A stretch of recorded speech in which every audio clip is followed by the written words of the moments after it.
শোনেন, ভালো করে শোনেন।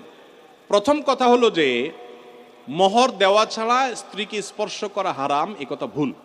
প্রশ্নে যিনি লিখেছেন এটা সঠিক কোনো কথা না। মোহর ধার্য করলে সেটা দিতে হবে বাধ্য।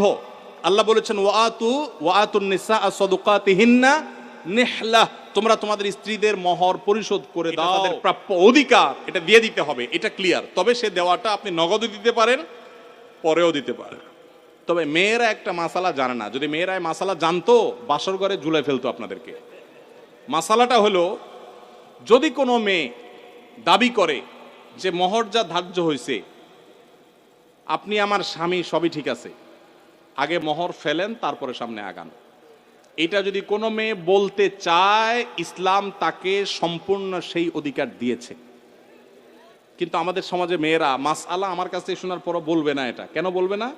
কারণ আমাদের সমাজে পুরুষগুলো এমন রাক্ষসের মতো এবং এমন জালিম, এমন অত্যাচারী, বেশিরভাগ, সবার কথা বলছি না, যে এই কথা যদি মেয়ে বলে বাসর রাতে, ঠিক আছে স্বামী সবই ঠিক আছে, আপনার সাথে আমার বিয়ে হয়েছে, সব ঠিক আছে, মোহর ধার্য হয়েছে, এটা আমার প্রাপ্য, আল্লাহ কোরআনে বলছেন, অতএব এটা দিয়ে দেন। ছেলে বাসর তুইয়া পালায় দৌড় দিবে, বলবে এই মেয়ে বাসর রাতে এখনই অবস্থা কোথায় ঝুলায়। ঠিক না বে ঠিক? অথচ এটা ঠিক না। সব কথাই তো ঠিক ঠিক বলেন। এই ওয়াজ মাহফিলের একটা সমস্যা হলো, ঠিক হলেও ঠিক, ঠিক না বে ঠিক? এটাও ঠিক। আচ্ছা যাক, শুনেন, নবী করিম সাল্লাল্লাহু আলাইহি সাল্লামের মেয়ে, ভালো করে শুনে রাখেন, নবী করিম সাল্লাল্লাহু আলাইহি সাল্লামের কন্যা ফাতেমা রাদিয়াল্লাহু তাআলা আনহা, তার বিয়ে হয়েছে কার সাথে?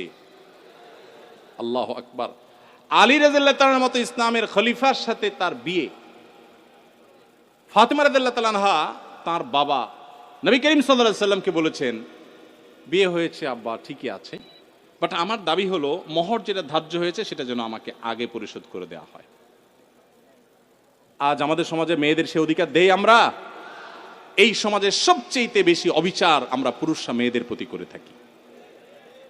বিয়ে করেছেন আর মোহর পরিপূর্ণ পরিশোধ করছেন, এরকম বাপের বেটা যারা, তারা হাত তোলেন। কয়টা বাপের বেটা দেখছেন এখানে? হাত গণেন তো, কয়টা হাত? লা হাওলা ওয়ালা কুওয়াতা ইল্লা বিল্লাহ। স্টেজেও হাত উঠে নাই, নামান, ইজ্জত উঠছে, মানে অল্প স্বল্প উঠছে, আমি সবার কথা বলছি না।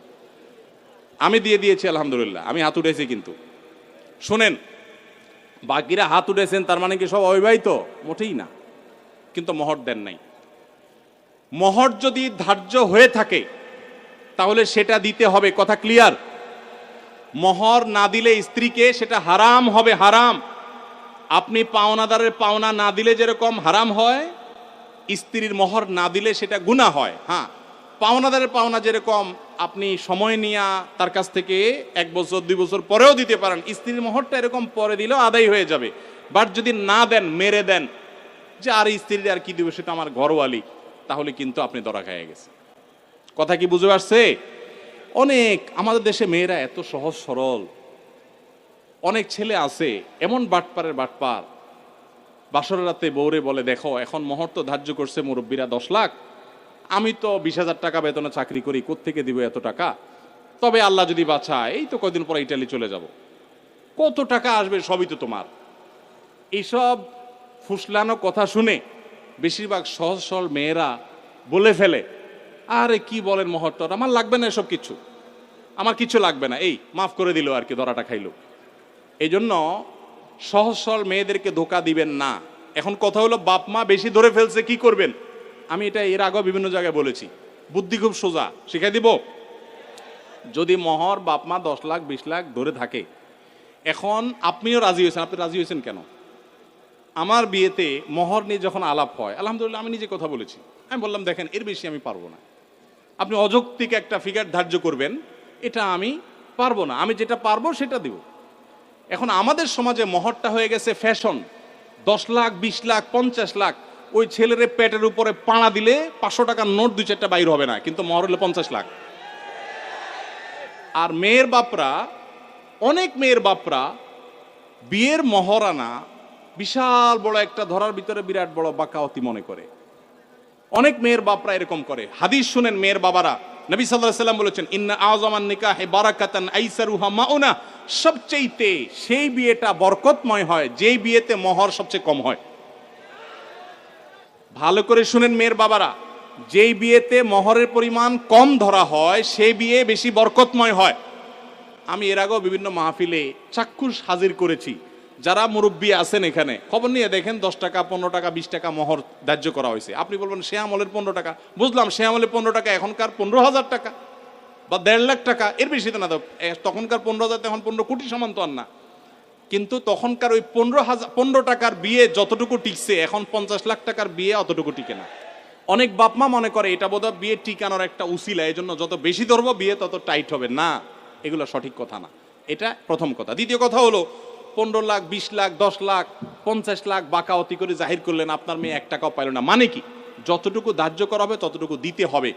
এই জন্য ছেলেরা যদি কোনো কারণে মুরব্বীদের কথা ফুসলানিতে পড়ে আপনি রাজি হয়ে থাকেন, রাজি হয়ে গেছেন 20 লাখে সই করে দিয়েছেন, রাজি হয়ে গেছেন, এখন আপনার বাঁচার উপায় আছে একটা, হয় পুরা টাকা আদায় করে দিবেন, আর না হয় বইয়ের কাছে একটা দরখাস্ত লিখবেন। কি লিখবেন?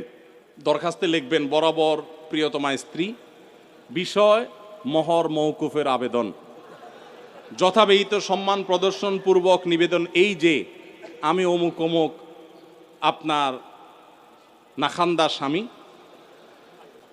বিবাহের সময় মুরব্বীদের পীড়াপিড়িতে রাজি হয়ে এত টাকা ধার্য হয়েছে, আমি রাজি হয়ে গিয়েছিলাম, তখন বুঝি নাই যে এটা দিতে হবে। এখন যেহেতু জানলাম এটা দিতে হবে, আর এত টাকা দেওয়ার ক্ষমতা আমার নাই, আমি গরিব মানুষ, অতএব অনুগ্রহ করে আপনি সেখান থেকে কিছু কমায়া দিয়া বাধিত করিবেন। স্ত্রী যদি সেই অ্যাপ্লিকেশন গ্রহণ করে বলে ঠিক আছে তুমি গরিব মানুষ, যাও 50% মাফ করে দিছি, বা 40% বা 90% মাফ করে দিছি, ঠিক আছে এত দাও বাকিটা মাফ, তাইলে আপনি মাফ পাবেন। আর যদি স্ত্রী মাফ না করে, তাহলে বলবেন ঠিক আছে আমি আপনার থালা বাসন কোসন ইত্যাদি ধুয়ে দিব, এটার বাবদ আপনি কিছু মাফ করে দেন। মানে খোলাসা কথা হলো যেভাবেই হোক স্ত্রীর কাছ থেকে আপনাকে মাফ আদায় করতে হবে। চেষ্টা করবো তো আমরা সবাই। মহর আদায় করা ছাড়া কোনো মানুষ যেন মারা না যায়। সবাই দিবেন তো ইনশাল্লাহ? মহর আদায় করে দিবেন। বুঝান, আমি যদি একটু রসিকতা করে বলেছি, আপনি বুঝান স্ত্রীকে, দেখো বেশি হয়ে গেছে, তুমি তো দেখতেছো আমার অবস্থা, এখন তুমি একটু স্যাক্রিফাইস করো, আন্ডারস্ট্যান্ডিং করেন। সে যদি কমায় দেয় তাহলে সেটা জায়েজ আছে, কোনো অসুবিধা নাই। এই জন্য কাঠি কিন্তু বইয়ের হাতে। যাদের মহর বেশি ধরা হয়ে গেছে, বইয়ের সাথে বেশি তাফালিং করবেন না, নরম নরম সুরে মাফ করায় নিবেন অন্তত।